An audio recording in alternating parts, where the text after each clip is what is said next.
Around the World in 80 Days by Jules Verne. Chapter 27, in which Passepartout undergoes, at a speed of 20 miles an hour, a course of Mormon history. During the night of the 5th of December, the train ran southeasterly for about 50 miles, then rose an equal distance in a northeasterly direction towards the Great Salt Lake. Passepartout, about 9 o'clock, went out upon the platform to take the air. The weather was cold, the heavens grey, but it was not snowing. The sun's disk, enlarged by the mist, seemed an enormous ring of gold, and Passepartout was amusing himself by calculating its value in pounds sterling, when he was diverted from this interesting study by a strange-looking personage who made his appearance on the platform. This personage, who had taken the train at Elko, was tall and dark, with black moustache, black stockings, a black silk hat, a black waistcoat, black trousers, a white cravat, and dogskin gloves. He might have been taken for a clergyman. He went from one end of the train to the other, and affixed to the door of each car a notice written in manuscript.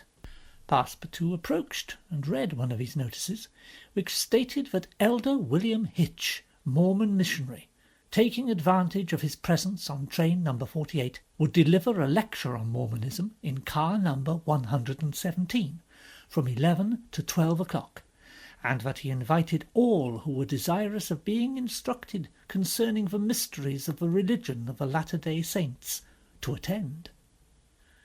"I'll go."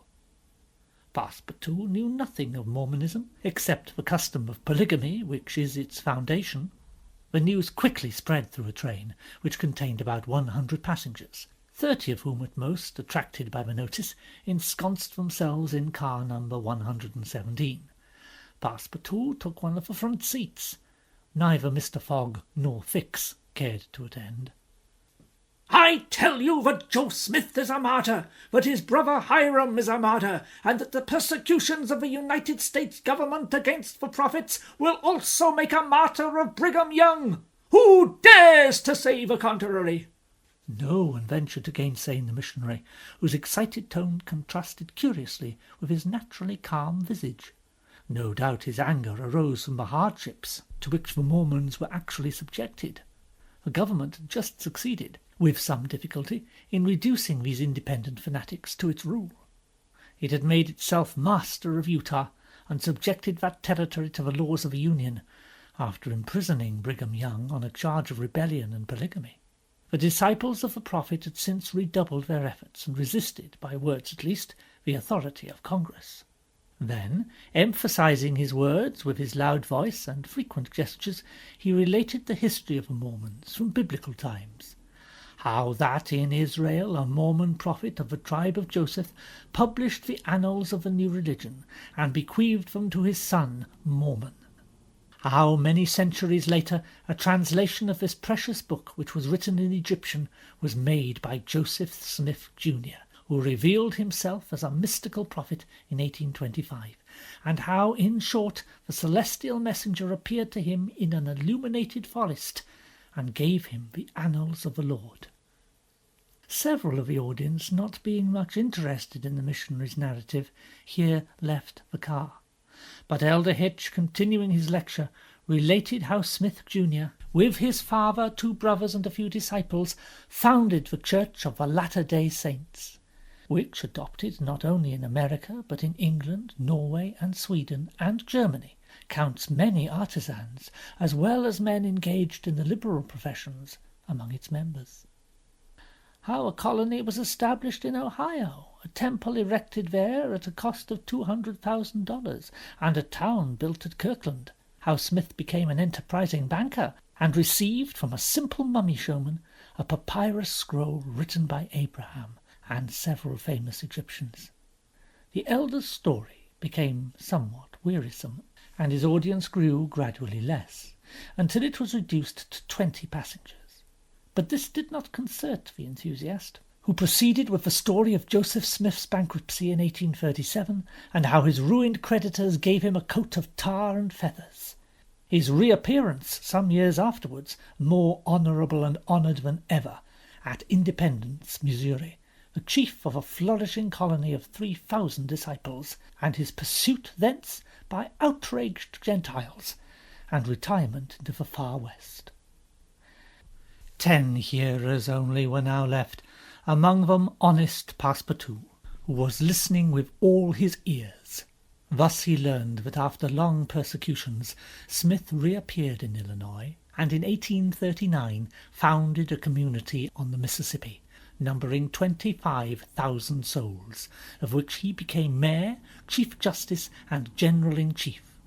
But he announced himself in 1843 as a candidate for the presidency of the United States, and that finally, being drawn into ambuscade at Carthage, he was thrown into prison and assassinated by a band of men disguised in masks.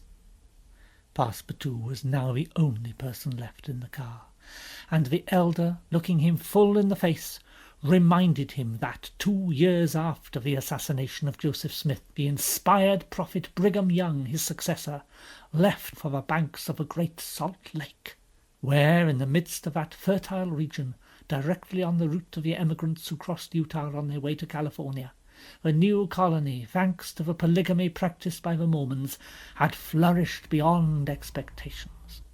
And this is why the jealousy of Congress has been aroused against us. Why have the soldiers of the Union invaded the soil of Utah? Why has Brigham Young, our chief, been imprisoned in contempt of all justice? Shall we yield to force? Never! Driven from Vermont, driven from Illinois, driven from Ohio, driven from Missouri, driven from Utah, we shall yet find some independent territory on which to plant our tents. And you, my brother, continued the elder, fixing his angry eyes upon his single auditor, will you not plant yours there too, under the shadow of our flag? No, replied Passepartout courageously, retiring from the car and leaving the elder to preach to vacancy. During the lecture the train had been making good progress, and towards 12:30 it reached the northwest border of the Great Salt Lake. Thence the passengers could observe the vast extent of this interior sea, which is also called the Dead Sea, and into which flows an American Jordan. It is a picturesque expanse, framed in lofty crags in large strata encrusted with white salt, a superb sheet of water, which was formerly of larger extent than now, its shores having encroached with the lapse of time, and thus at once reduced its breadth and increased its depth. The Salt Lake, 70 miles long and 35 wide, is situated 3 miles 800 feet above the sea, quite different from Lake Asphaltite, whose depression is 1,200 feet below the sea. It contains considerable salt, and 1/4 of the weight of its water is solid matter, its specific weight being 1,170, and after being distilled, 1,000. Fishes are, of course, unable to live in it. The train reached Ogden at 2 o'clock, where it rested for 6 hours. Mr. Fogg and his party had time to pay a visit to Salt Lake City, connected with Oregon by a branch road, and they spent 2 hours in this strikingly American town, built on the pattern of other cities of the Union, like a checkerboard, with the sombre sadness of right angles, as Victor Hugo expresses it. The founder of the City of Saints could not escape from the taste of symmetry which distinguishes the Anglo-Saxons. There were many women, which was easily accounted for by the peculiar institution of the Mormons. But it must not be supposed that all the Mormons are polygamists. They are free to marry or not, as they please. But it is worth noting that it is mainly the female citizens of Utah who are anxious to marry, as, according to the Mormon religion, maiden ladies are not admitted to the possession of its highest joys. These poor creatures seem to be neither well off nor happy. Some, the more well-to-do no doubt, wore short open black silk dresses under a hood or modest shawl. Others were habited in Indian fashion. Passepartout could not behold without a certain fright these women, charged in groups with conferring happiness on a single Mormon. His common sense pitied above all the husband.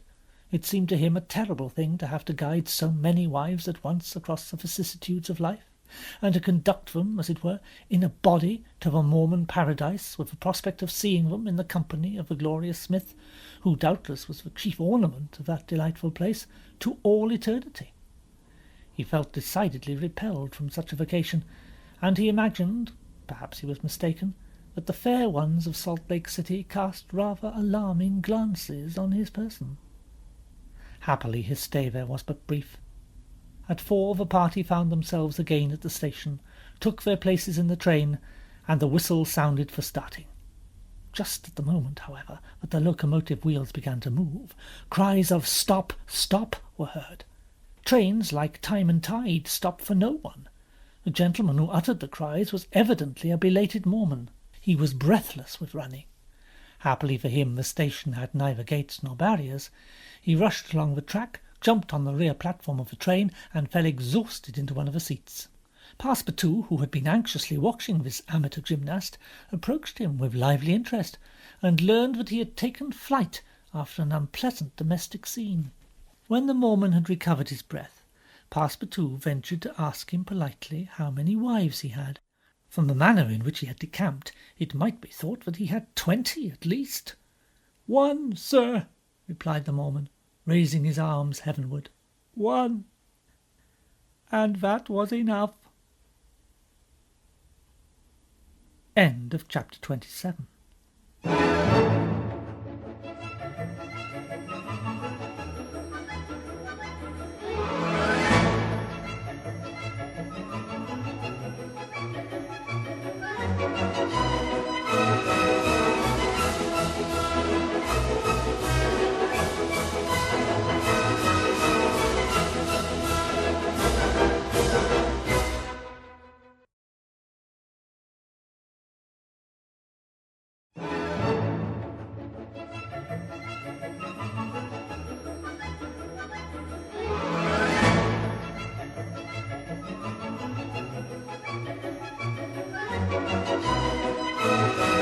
Around the World in 80 Days by Jules Verne. Chapter 28, in which Passepartout does not succeed in making anybody listen to reason. The train, on leaving Great Salt Lake at Ogden, passed northward for an hour, having completed nearly 900 miles from San Francisco. From this point it took an easterly direction towards the jagged Wasatch Mountains. It was in the section included between this range and the Rocky Mountains that the American engineers found the most formidable difficulties in laying the road, and that the government granted a subsidy of $48,000 per mile, instead of $16,000 allowed for the work done on the plains. But the engineers, instead of violating nature, avoided its difficulties by winding round, instead of penetrating the rocks. One tunnel only, 14,000 feet in length, was pierced in order to arrive at the Great Basin. The track up to this time had reached its highest elevation, the Great Salt Lake. From this point it described a long curve descending towards Bitter Creek Valley, to rise again in the dividing ridge of the waters between the Atlantic and the Pacific. There were many creeks in this mountainous region, and it was necessary to cross Muddy Creek, Green Creek, and others upon culverts. Passepartout grew more and more impatient as they went on, while Fix longed to get out of this difficult region, and was more anxious than Phileas Fogg himself to be beyond the dangers of delay and accidents, and set foot on English soil. At 10 o'clock at night the train stopped at Fort Bridger Station, and 20 minutes later entered Wyoming territory, following the valley of Bitter Creek throughout. The next day, 7th of December, they stopped for a quarter of an hour at Green River Station. Snow had fallen abundantly during the night, but being mixed with rain it had half melted, and did not interrupt their progress. The bad weather, however, annoyed Passepartout, for the accumulation of snow, by blocking the wheels of the cars, would certainly have been fatal to Mr. Fogg's tour. "What an idea! Why did my master make this journey in winter? Couldn't he have waited for a good season to increase his chances?" While the worthy Frenchman was absorbed in the state of the sky and the depression of the temperature, Aouda was experiencing fears from a totally different cause. Several passengers had got off at Green River and were walking up and down the platforms, and among these Aouda recognised Colonel Stamp Proctor, the same who had so grossly insulted Phileas Fogg at the San Francisco meeting. Not wishing to be recognised, the young woman drew back from a window, feeling much alarm at her discovery. She was attached to the man who, however coldly, gave her daily evidences of devotion. She did not comprehend, perhaps, the depth of the sentiment with which her protector inspired her, which she called gratitude, but which, though she was unconscious of it, was really more than that. Her heart sank within her when she recognised the man whom Mr. Fogg desired sooner or later to call to account for his conduct. Chance alone, it was clear, had brought Colonel Proctor on this train, but there he was, and it was necessary at all hazards that Phileas Fogg should not perceive his adversary. Aouda seized a moment when Mr. Fogg was asleep to tell Fix and Passepartout whom she had seen. "Proctor, on this train? Well, reassure yourself, madam. Before he settles with Mr. Fogg, he has got to deal with me. It seems to me I was more the insulted of the two, anyway. And besides, I will take charge of him, colonel as he is." "Mr. Fix," resumed Aouda, "Mr. Fogg will allow no one to avenge him. He said that he would come back to America to find this man. Should he perceive Colonel Proctor, we could not prevent a collision that might have terrible results. He must not see him." "You're right, madam. A meeting between them might ruin all. Whether he were victorious or beaten, Mr. Fogg would be delayed, and that would play the game of the gentlemen of the Reform Club. In 4 days we shall be in New York. Well, if my master does not leave this car during those 4 days, we may hope that chance will not bring him face to face with this confounded American. We must, if possible, prevent his stirring out of it." The conversation dropped. Mr. Fogg had just woken up and was looking out of a window. Soon after, Passepartout, without being heard by his master or Aouda, whispered to the detective, "Would you really fight for him?" "I would do anything to get him back living to Europe." Passepartout felt something like a shudder shoot through his frame, but his confidence in his master remained unbroken. Was there any means of detaining Mr. Fogg in the car to avoid a meeting between him and the colonel? It ought not to be a difficult task, since that gentleman was naturally sedentary and little curious. The detective at least seemed to have found a way, for after a few moments he said to Mr. Fogg, "These are long and slow hours, sir, that we are passing on the railway." "Yes, but they pass. You were in the habit of playing whist on the steamers?" "Yes, but it would be difficult to do so here. I have neither cards nor partners." "Oh, we can easily buy some cards. They are sold on all the American trains. And as for partners, if madam plays—" "Certainly, sir. I understand whist. It is part of an English education." "And I myself have some pretensions of playing a good game. Well, that makes 3 of us, and a dummy." "As you please, sir," replied Phileas Fogg, heartily glad to resume his favourite pastime, even on the railway. Passepartout was dispatched in search of a steward, and soon returned with 2 packs of cards, some pins, counters, and a shelf covered with cloth. The game commenced. Aouda understood whist sufficiently well, and even received some compliments on her playing from Mr. Fogg. As for the detective, he was simply an adept, and worthy of being matched against his present opponent. "Now we have got him, he will not budge." At 12:30, the travellers caught sight, for an instant, of Fort Horlick, which commands that section, and in a few more hours the Rocky Mountains were crossed. There was reason to hope, then, that no accident would mark the journey through this difficult country. The snow had ceased falling, and the air became crisp and cold. Large birds, frightened by the locomotive, rose and flew off in the distance. No wild beasts appeared on the plain. It was a desert in its vast nakedness. After a comfortable breakfast served in the car, Mr. Fogg and his partners had just resumed whist, when a violent whistling was heard, and the train stopped. Passepartout put his head out of the door, but saw nothing to cause the delay. No station was in view. Yehuda and Fix feared that Mr. Fogg might take it into his head to get out, but that gentleman contented himself with saying to his servant, "See what is the matter?" Passepartout rushed out of the car. 30 or 40 passengers had already descended, amongst them Colonel Stamp Proctor. The train had stopped before a red signal which blocked the way. The engineer and conductor were talking excitedly with the signalman, whom the station master at Medicine Bow, the next stopping-place, had sent on before. The passengers drew around and took part in the discussion, in which Colonel Proctor, with his insolent manner, was conspicuous. Passepartout, joining the group, heard the signalman say, "No, you can't pass. The bridge at Medicine Bow's shaky. It wouldn't bear the weight of a train." This was a suspension bridge thrown over some rapids about a mile from the place where they were now. According to the signalman, it was in a ruinous condition, several of the iron wires being broken, and it was impossible to risk the passage. He did not in any way exaggerate the condition of the bridge. It may be taken for granted that, rash as the Americans usually are, when they are prudent, there is good reason for it. Passepartout, not daring to apprise his master of what he heard, listened with set teeth, immovable as a statue. "Humph!" cried Colonel Proctor.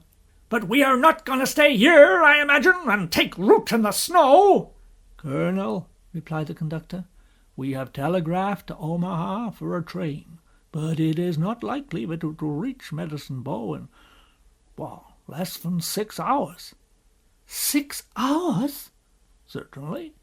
Besides, it will take us as long as that to reach Medicine Bow on foot." "But it's only a mile from here." "Yes, but it's on the other side of the river." "And can't we cross that in a boat?" "That's impossible. The creek is swelled by the rains. It's a rapid, and we shall have to make a circuit of 10 miles to the north to find a ford." The colonel launched a volley of oaths, denouncing the railway company and the conductor, and Passepartout, who was furious, was not disinclined to make common cause with him. Here was an obstacle, indeed, which all his master's banknotes could not remove. There was a general disappointment among the passengers, who, without reckoning the delay, saw themselves compelled to trudge 15 miles over a plain covered with snow. They grumbled and protested, and would certainly have thus attracted Phileas Fogg's attention, if he had not been completely absorbed in his game. Passepartout found that he could not avoid telling his master what had occurred, and with hanging head he was turning towards the car, when the engineer, a true Yankee named Forster, called out, "Gentlemen, perhaps there is a way, after all, to get over." "On the bridge?" "On the bridge." "With our train?" "With our train." Passepartout stopped short, and eagerly listened to the engineer. "But the bridge is unsafe," urged the conductor. "No matter. I think that by putting on the very highest speed we might have a chance of getting over." "The devil!" muttered Passepartout.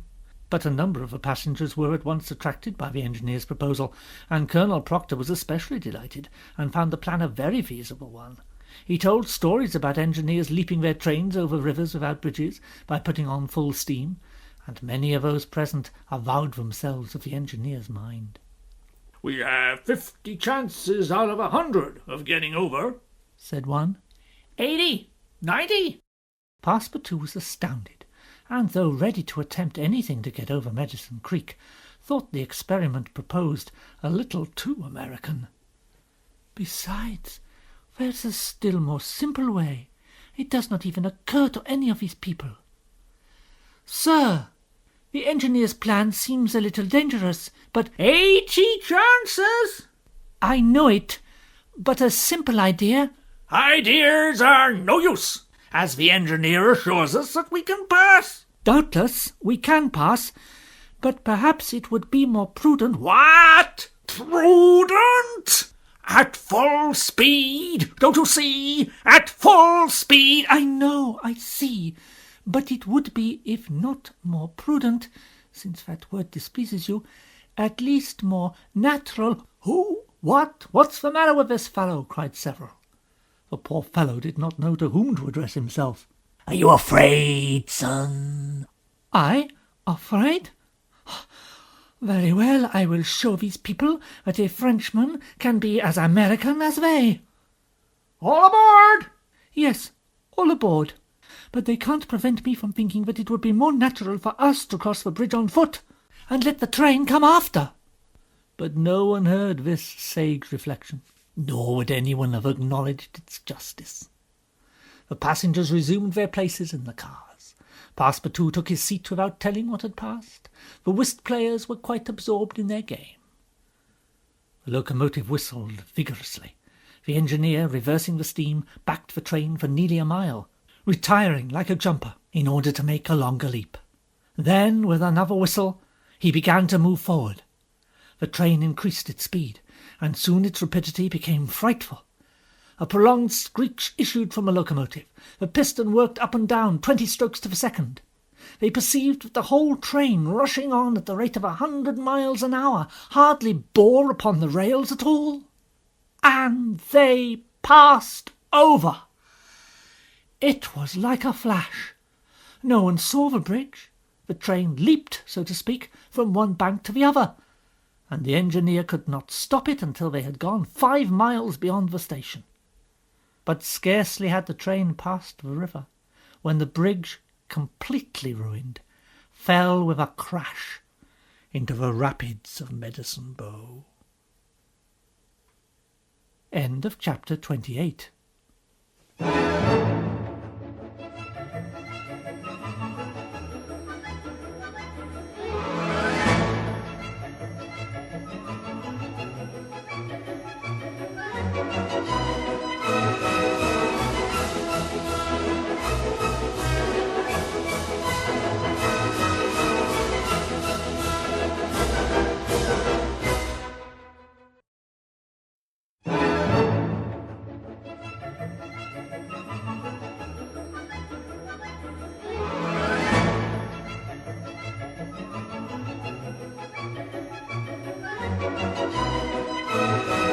Around the World in 80 Days by Jules Verne.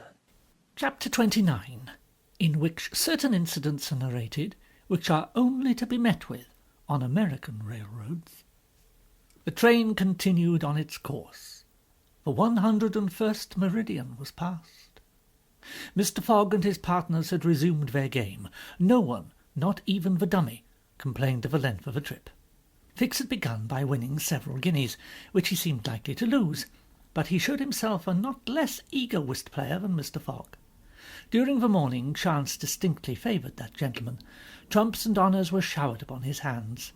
Once, having resolved on a bold stroke, he was on the point of playing a spade, when a voice behind him said, "I should play a diamond."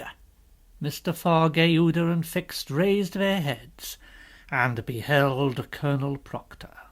Stamp Proctor and Phileas Fogg recognized each other at once.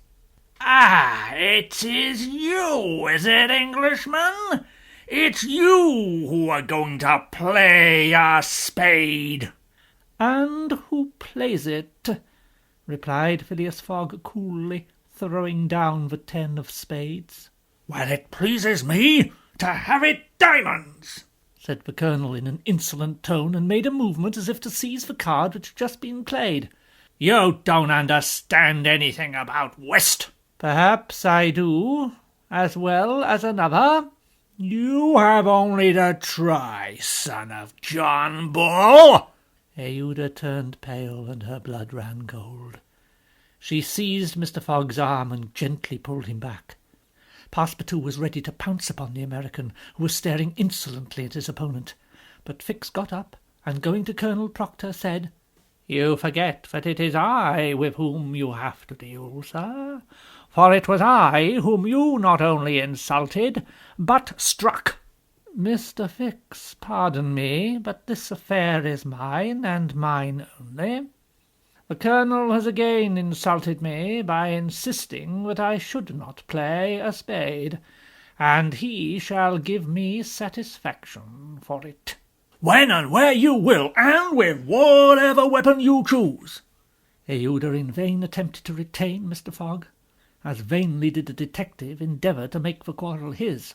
Passepartout wished to throw the Colonel out of a window, but a sign from his master checked him. Phileas Fogg left the car, and the American followed him upon the platform.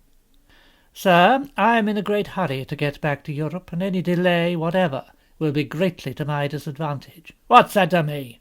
"Sir, after our meeting at San Francisco, I determined to return to America and find you as soon as I had completed the business which called me to England." "Really?" "Will you appoint a meeting for 6 months hence?" "Oh, well, why not say 10 years hence?" "I say 6 months, and I shall be at the place of meeting promptly." "Oh, this is an evasion. Now or never." "Very good. You are going to New York?" "No." "To Chicago?" "No." "To Omaha?" "What the difference is it to you? Do you know Plum Creek?" "No." "It's the next station. The train will be there in an hour, and it will stop there 10 minutes. In 10 minutes, several revolver shots could be exchanged." "Very well. I will stop at Plum Creek." "And I guess you'll stay there, too." "Ha, ha, ha!" "Who knows?" replied Mr. Fogg, returning to the car as coolly as usual. He began to reassure Aouda, telling her that Gloucesterers were never to be feared, and begged Fix to be his second at the approaching duel, a request which the detective could not refuse. Mr. Fogg resumed the interrupted game with perfect calmness. At 11 o'clock the locomotive's whistle announced that they were approaching Plum Creek Station. Mr. Fogg rose, and, followed by Fix, went out upon the platform. Passepartout accompanied him, carrying a pair of revolvers. Aouda remained in the car, as pale as death. The door of the next car opened, and Colonel Proctor appeared on the platform, attended by a Yankee of his own stamp as his second. But just as the combatants were about to step from the train, the conductor hurried up and shouted, "You can't get off, gentlemen." "Why not?" "We are 20 minutes late, and we shall not stop." "But I was going to fight a duel with this gentleman." "I'm sorry, but we shall be off at once. There's the bell ringing now." The train started. "I'm really very sorry, gentlemen. Under any other circumstances I should have been happy to oblige you. But after all, as you've not had time to fight here, why not fight as we go along?" "Well, that wouldn't be convenient, perhaps, for this gentleman." "It would be perfectly so." "Well, we are really in America, and the conductor is a gentleman of the first order." The two combatants, their seconds, and the conductor passed through the cars to the rear of the train. The last car was only occupied by a dozen passengers, whom the conductor politely asked if they would not be so kind as to leave it vacant for a few moments, as two gentlemen had an affair of honour to settle. The passengers granted the request with alacrity. The car, which was some 50 feet long, was very convenient for their purpose. The adversaries might march on each other in the aisle and fire at their ease. Never was duel more easily arranged. Mr. Fogg and Colonel Proctor, each provided with 2 6-barrelled revolvers, entered the car. The seconds, remaining outside, shut them in. They were to begin firing at the first whistle of the locomotive. After an interval of 2 minutes, what remained of the two gentlemen would be taken from the car. Nothing could be more simple. Indeed, it was all so simple that Fix and Passepartout felt their hearts beating as if they would crack. They were listening for the whistle agreed upon, when suddenly savage cries resounded in the air, accompanied by reports which certainly did not issue from the car where the duellists were. The reports continued in front and the whole length of the train. Cries of terror proceeded from the interior of the cars. Colonel Proctor and Mr. Fogg, revolvers in hand, hastily quitted their prison and rushed forward where the noise was most clamorous. They then perceived that the train was attacked by a band of Sioux. This was not the first attempt of these daring Indians, for more than once had they waylaid trains on the road. 100 of them had, according to their habit, jumped upon the steps without stopping the train, with the ease of a clown mounting a horse at full gallop. The Sioux were armed with guns, from which came the reports, to which the passengers, who were almost all armed, responded by revolver shots. The Indians had first mounted the engine and half-stunned the engineer and stoker with blows from their muskets. A Sioux chief, wishing to stop the train, but not knowing how to work the regulator, had opened wide instead of closing the steam valve, and the locomotive was plunging forward with terrific velocity. The Sioux had at the same time invaded the cars, skipping like enraged monkeys over the roofs, thrusting open the doors and fighting hand to hand with the passengers. The cries and shots were constant. The travellers defended themselves bravely. Some of the cars were barricaded and sustained a siege, like moving forts, carried along at the speed of 100 miles an hour. Yehuda behaved courageously from the first. She defended herself like a true heroine with a revolver, which she shot through the broken windows whenever a savage made his appearance. 20 Sioux had fallen mortally wounded to the ground, and the wheels crushed those who fell upon the rails as if they had been worms. Several passengers, shot or stunned, lay on the seats. It was necessary to put an end to the struggle, which had lasted for 10 minutes, and which would result in the triumph of the Sioux if the train was not stopped. Fort Kearny Station, where there was a garrison, was only 2 miles distant. But that, once passed, the Sioux would be masters of the train between Fort Kearny and the station beyond. "Unless the train is stopped in 5 minutes, we are lost." "It shall be stopped." "Stay, monsieur, I will go." Mr. Fogg had not time to stop the brave fellow who, opening a door unperceived by the Indians, succeeded in slipping under the car, and while the struggle continued, and the balls whizzed across each other over his head, he made use of his old acrobatic experience, and with amazing agility worked his way under the cars, holding on to the chains, aiding himself by the brakes and edges of the sashes, creeping from one car to another with marvellous skill, and thus gaining the forward end of the train. There, suspended by one hand between the baggage car and the tender, with the other he loosened the safety chains. But, owing to the traction, he would never have succeeded in unscrewing the yoking bar, had not a violent concussion jolted this bar out. The train, now detached from the engine, remained a little behind, whilst the locomotive rushed forward with increased speed. Carried on by the force already acquired, the train still moved for several minutes, but the brakes were worked, and at last they stopped, less than 100 feet from Kearny Station. The soldiers of the fort, attracted by the shots, hurried up. The Sioux had not expected them, and decamped in a body before the train entirely stopped. But when the passengers counted each other on the station platform, several were found missing, among others the courageous Frenchman, whose devotion had just saved them. End of chapter 29.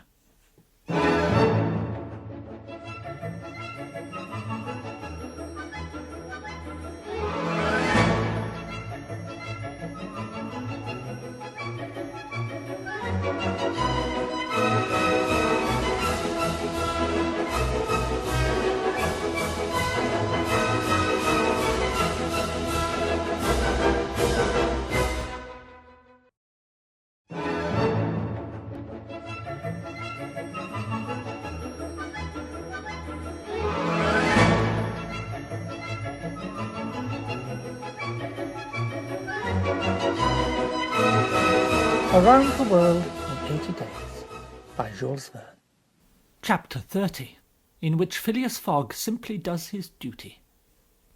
3 passengers, including Passepartout, had disappeared. Had they been killed in the struggle? Were they taken prisoners by the Sioux? It was impossible to tell. There were many wounded, but none mortally. Colonel Proctor was one of the most seriously hurt. He had fought bravely, and a ball had entered his groin. He was carried into the station with the other wounded passengers to receive such attention as could be of avail. Yehuda was safe, and Phileas Fogg, who had been in the thickest of the fight, had not received a scratch. Fix was slightly wounded in the arm. But Passepartout was not to be found, and tears coursed down Yehuda's cheeks. All the passengers had got out of the train, the wheels of which were stained with blood. From the tires and spokes hung ragged pieces of flesh. As far as the eye could reach on the white plain behind, red trails were visible. The last Sioux were disappearing in the south, along the banks of Republican River. Mr. Fogg, with folded arms, remained motionless. He had a serious decision to make. Yehuda, standing near him, looked at him without speaking. and he understood her look. If his servant was a prisoner, ought he not to risk everything to rescue him from the Indians? I will find him, living or dead. Oh, Mr. Fogg, Mr. Fogg. Living, if we do not lose a moment. Phileas Fogg, by this resolution, inevitably sacrificed himself. He pronounced his own doom. The delay of a single day would make him lose the steamer at New York, and his bet would be certainly lost. It is my duty. He did not hesitate. "Sir," said Mr. Fogg to the fort's captain, "3 passengers have disappeared. Dead or prisoners, that is the uncertainty which must be solved. Do you propose to pursue the Sioux?" "Oh, that's a serious thing to do, sir. These Indians may retreat beyond the Arkansas. I cannot leave this fort unprotected." "The lives of 3 men are in question, sir." "Doubtless, but can I risk the lives of 50 men to save 3? "I don't know whether you can, sir, but you ought to do so. Nobody here has a right to teach me my duty." "Very well, I will go alone." "You, sir?" cried Fix, coming up. "You go alone in pursuit of the Indians? Would you have me leave this poor fellow to perish, him to whom every one present owes his life? I shall go." "No, sir, you shall not go alone," cried the captain, touched in spite of himself. "No, you're a brave man. 30 volunteers!" The whole company started forward at once. The captain had only to pick his men. 30 were chosen, and an old sergeant placed at their head. "Thank you, Captain." "Will you let me go with you?" "Do as you please, sir, but if you wish to do me a favour, you will remain with Aouda, in case anything should happen to me." A sudden pallor overspread the detective's face. Separate himself from the man whom he had so persistently followed step by step? Leave him to wander about in this desert? Fix gazed attentively at Mr. Fogg, and despite his suspicions, and of the struggle which was going on within him, he lowered his eyes before that calm and frank look. "I will stay."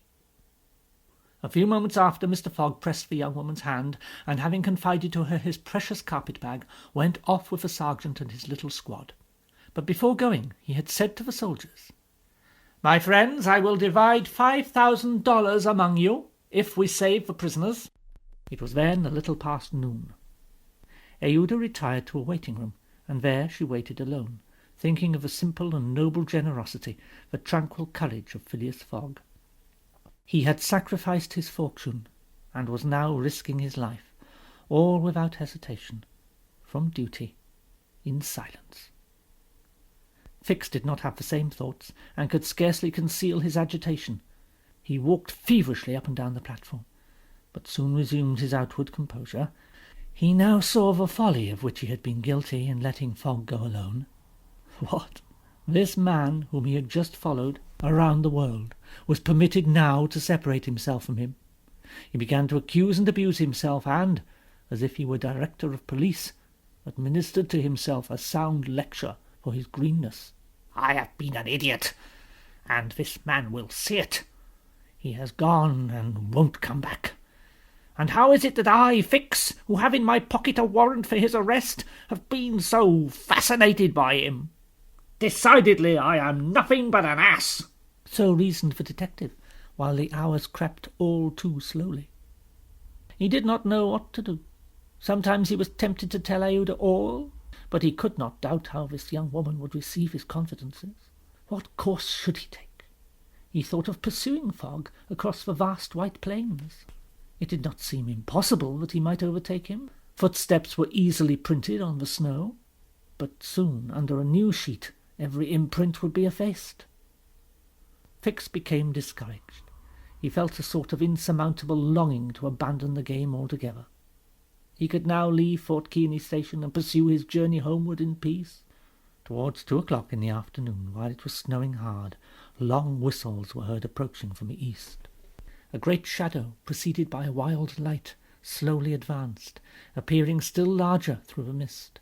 which gave it a fantastic aspect. No train was expected from the east, neither had there been time for the succour asked for by the telegraph to arrive. The train from Omaha to San Francisco was not due till the next day. The mystery was soon explained. The locomotive, which was slowly approaching with deafening whistles, was that which, having been detached from the train, had continued its route with such terrific rapidity, carrying off the unconscious engineer and stoker. It had run several miles, when, the fire becoming low for want of fuel, the steam had slackened, and it had finally stopped an hour after, some 20 miles beyond Fort Kearny. Neither the engineer nor the stoker was dead, and after remaining for some time in their swoon, had come to themselves. The train had then stopped. The engineer, when he found himself in the desert, and the locomotive without cars, understood what had happened. He could not imagine how the locomotive had become separated from the train, but he did not doubt that the train left behind was in distress. He did not hesitate what to do. It would be prudent to continue on to Omaha, for it would be dangerous to return to the train, which the Indians might still be engaged in pillaging. Nevertheless, he began to rebuild the fire in the furnace. The pressure again mounted, and the locomotive returned, running backwards to Fort Kearny. This it was which was whistling in the mist. The travellers were glad to see the locomotive resume its place at the head of the train. They could now continue the journey so terribly interrupted. Euda, on seeing the locomotive come up, hurried out of the station and asked the conductor, "Are you going to start?" "At once, madam." "But the prisoners, our unfortunate fellow travellers?" "I cannot interrupt the trip. We're already 3 hours behind time." "And when will another train pass here from San Francisco?" "Tomorrow evening, madam." "Tomorrow evening? But then it will be too late. We must wait." "It's impossible. If you wish to go, please get in." "I will not go." Fix had heard this conversation. A little while before, when there was no prospect of proceeding on the journey, he had made up his mind to leave Fort Kearny. But now that the train was there, ready to start, and he had only to take his seat in the car, an irresistible influence held him back. The station platform burned his feet, and he could not stir. A conflict in his mind again began. Anger and failure stifled him. He wished to struggle on to the end. Meanwhile, the passengers, including Colonel Proctor, had taken their places on the train. The buzzing of the overheated boiler was heard, and the engineer whistled. The train started, and soon disappeared, mingling its white smoke with the eddies of the densely falling snow. The detective had remained behind. Several hours passed. The weather was dismal and very cold. Fix sat motionless on a bench in the station. He might have been thought asleep. Euda, despite the storm, kept coming out of the waiting room, going to the end of the platform, and peering through the tempest of snow, as if to pierce the mist which narrowed the horizon around her, and to hear, if possible, some welcome sound. She heard and saw nothing. The commander of the fort was anxious, though he tried to conceal his apprehensions. As night approached, the snow fell less plentifully, but it became intensely cold. Absolute silence rested on the plains. Neither flight of bird nor passing of beast troubled the perfect calm. Throughout the night, Euda, full of sad forebodings, her heart stifled with anguish, wandered about on the verge of the plains. Her imagination carried her far off and showed her innumerable dangers. What she suffered through the long hours it would be impossible to describe. Fix remained stationary in the same place, but did not sleep. Once a man approached and spoke to him, and the detective immediately replied by shaking his head. Thus the night passed. At dawn, the half-extinguished disk of the sun rose above a misty horizon, but it was now possible to recognize objects 2 miles off. Phileas Fogg and the squad had gone southward. In the south, all was still vacancy. It was then 7 o'clock. The captain, who was really alarmed, did not know what course to take. Should he send another detachment to the rescue of the first? Should he sacrifice more men, with so few chances of saving those already sacrificed? His hesitation did not last long, however. Calling one of his lieutenants, he was on the point of ordering a reconnaissance, when gunshots were heard. Was it a signal? The soldiers rushed out of a fort, and 1/2 a mile off they perceived a little band returning in good order. Mr. Fogg was marching at their head, and just behind him were Passepartout and the other 2 travellers rescued from the Sioux. They had met and fought the Indians 10 miles south of the fort. Shortly before the detachment arrived, Passepartout and his companions had begun to struggle with their captors, 3 of whom the Frenchman had felled with his fists, when his master and the soldiers hastened up to their relief. All were welcomed with joyful cries. Phileas Fogg distributed the reward he had promised to the soldiers, while Passepartout, not without reason, muttered to himself, "It must certainly be confessed that I cost my master dear." Fix, without saying a word, looked at Mr. Fogg, and it would have been difficult to analyse the thoughts which struggled within him. As for Aouda, she took her protector's hand and pressed it in her own, too much moved to speak. Meanwhile, Passepartout was looking about for the train. He thought he should find it there, ready to start for Omaha, and he hoped that the time lost might be regained. "The train! The train!" "Gone." "And when does the next train pass here?" "Not until this evening." "Ah." End of chapter 30.